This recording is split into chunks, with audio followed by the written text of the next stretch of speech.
সারাটি জীবন কেটে গেল, মানুষ কি ভাববে, আমি যদি এইটা করি মানুষ কি বলবে। তো মানুষকে নিয়ে ভেবে ভেবে জীবনটা কাটিয়ে দিলাম, কিন্তু এখন সিদ্ধান্তটা একটু পাল্টাইছি।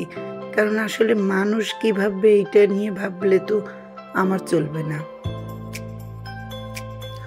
অনেক কষ্ট করে এই পর্যন্ত আসছি, একটা সংসার তৈরি হয়েছে, 2টা বাচ্চা আছে, তো টুকিটাকি থালাবাটিও কিন্তু অনেক হয়েছে, ঠিক না? মাঝে মধ্যে কিন্তু এগুলো বাতিলও করে দিই।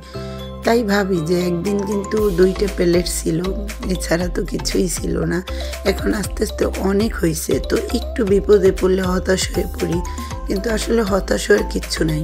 আর আমি দেখেছি যে আমার আত্মীয় স্বজন, আমি অনেককে যদি আমার দুর্বলতা প্রকাশ করি, তারা তো দিবেই না, উল্টো অন্যরকম মন্তব্য করবে। কিছু কিছু মানুষ আছে, যখন আমরা ভালো থাকি তখনও তাদের এইটা সহ্য হয় না, আর যখন খারাপ থাকি তখনও সহ্য হয় না। যে ভালো যখন ছিলাম তখন খারাপটা এগুলো ভাবিনি কেন? আসলে খারাপ দিনগুলো, খারাপ রাতগুলো, এগুলো কি বয়ে কয়ে আসে? তো কেউ কিন্তু জানে না যে কালকে আমার কি হবে। এমনকি নিঃশ্বাসেরই তো কোনো বিশ্বাস নেই, তাহলে আমরা কি গণনা করে রাখবো যে কালকে কি হবে?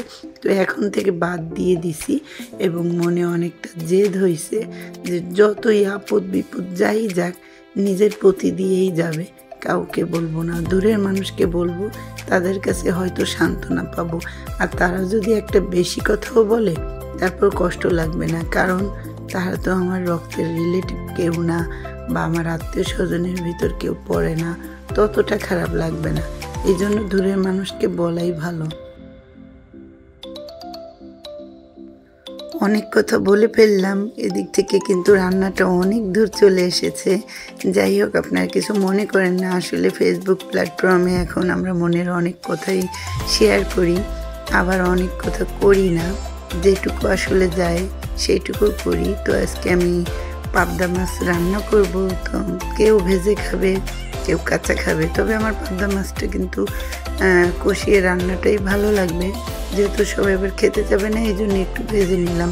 আলাদা আলাদা করতে আজকে আর ভালো লাগতেছে না, এই জন্য।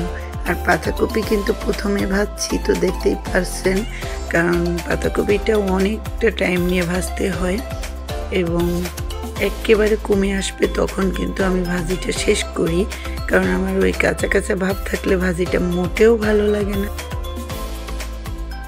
আমি যে এই জগতে আসছি, তো এটা নিয়ে অনেকের অনেক প্রবলেম আছে, ছিল, থাকবে। কিন্তু কথা হচ্ছে যে আমি যে প্রতিদিন ভিডিও দিই, আমি কি ভিডিও দিব বলেন? আমি তো রান্নাবান্না এই কাজটা করি, বা ঘর গোছানো, ঘরের ভিতর যা করি, বাইরে তো প্রতিদিন যাই না।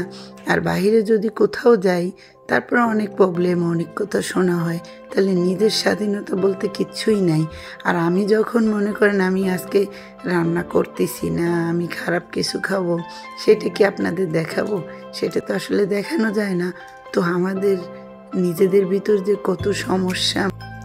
আজকে এই পর্যন্তই, সবাই ভালো থাকবেন। আল্লাহ হাফেজ, আসসালামু আলাইকুম।